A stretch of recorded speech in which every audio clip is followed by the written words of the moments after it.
ನಾವಿವತ್ತು ನಮ್ಮ ಅತ್ತೆ ಮತ್ತು ನಮ್ಮ ಫ್ಯಾಮಿಲಿಯವ್ರನ್ನ ಕರ್ಕೊಂಡು ಓರಿಯನ್ ಮಾಲ್ ನೋಡೋದಕ್ಕೆ ಬಂದಿದ್ವಿ. ನಮ್ಮ ಅತ್ತೆ ಇದು ಮೊದಲನೇ ಬಾರಿಗೆ ಇಷ್ಟು ದೊಡ್ಡ ಮಾಲಿಗೆ ಬಂದಿರೋದು. ಮಾಲ್ ಒಳಗೆ ಹೋಗಿ ಇನ್ನೂ 2 ನಿಮಿಷನೂ ಆಗಿರಲಿಲ್ಲ. ಆಗಲೇ ನಮ್ಮ ಅತ್ತೆ ಸರಿ ನಡೀರಿ ನೋಡಾಯ್ತಲ್ಲ ಸಾಕು ಮನೆಗೆ ಹೋಗೋಣ ಅನ್ನೋದಕ್ಕೆ ಸ್ಟಾರ್ಟ್ ಮಾಡಿದ್ರು. ಅದ್ರ ಮಧ್ಯೆ ನಮ್ಮ ಯಜಮಾನ್ರಿಗೆ ಈ ವಾಚ್ ಬೇರೆ ತುಂಬಾ ಇಷ್ಟ ಆಯಿತು. ವಾಚ್ ಏನು ತುಂಬಾ ಇಷ್ಟ ಆಯಿತು, ಆದರೆ ಅದರ ರೇಟು ಇಷ್ಟ ಆಗಲಿಲ್ಲ. 20,000 ರೂಪಾಯಿ. 20,000 ರೂಪಾಯಿಗೆ 2 ಗ್ರಾಮ್ ಚಿನ್ನ ಬರುತ್ತೆ. ಮುಂದೆ ಏನಾದರೂ ಕಷ್ಟ ಸಮಯದಲ್ಲಿ ಅದೇ 2 ಗ್ರಾಮ್ ಚಿನ್ನನ ತೊಗೊಂಡಿದ್ರೆ ತುಂಬಾ ಹೆಲ್ಪ್ ಆಗುತ್ತೆ. I don't want to do ದುಂದು ವೆಚ್ಚ. ನಿಮ್ಮ ಪರ್ಸ್ನಾಲಿಟಿ ಚೆನ್ನಾಗಿದ್ರೆ 10 ರೂಪಾಯಿ ವಾಚ್ ಹಾಕೊಂಡು ಕೂಡ ಚೆನ್ನಾಗಿರ್ತೀರಾ, ಚೆನ್ನಾಗೂ ಕಾಣಿಸ್ತೀರಾ. ನಿಮಗೆ ನೀವು ಇಷ್ಟ ಆಗಬೇಕು ಅಷ್ಟೇ.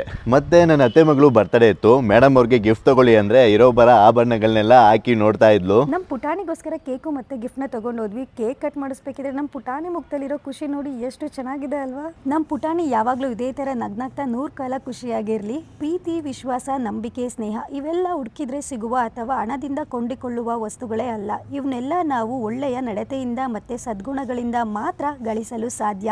ಎಲ್ಲರ ದಿನ ಶುಭವಾಗಲಿ. ಎಲ್ಲರೂ ಖುಷಿಯಾಗಿ ಇರಿ.